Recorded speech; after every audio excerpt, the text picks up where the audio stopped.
घड़ी घड़ीके मोड़ बदलाइथिबा उत्कंठापूर्ण मुकाबिलारे 5 थर विजेता मुंबई इंडियंस को 12 रन रे परास्त करिछि रॉयल चैलेंजर्स बेंगालुरु।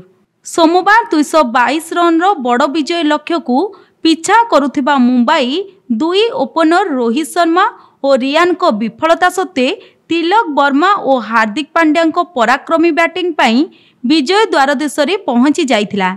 तेबे 3टी बॉल भितरे तिलक और पांड्या को पैभिलियन फेराई आरसीबी मैच रे रोमांच भरीथिला। पुणी शेष 6 बॉल रु 19 रन दरकार थिबा बेले स्पिनर कुणाल पांड्या प्रथम 2टी बॉल रे 2टी विकेट सह मोट 3टी विकेट नेइथिले। फलरे मैच पूरा आरसीबी आड़कू ढली जाइथिला। मुंबई एई ओभर केवल 6 रन संग्रह करी पंचम मुकाबिलारू चतुर्थ पराजय बरण करिथिला। अन्य पक्षरे आरसीबी चतुर्थ मैच रु तृतीय विजय पाइथिला। Bureau report, public media.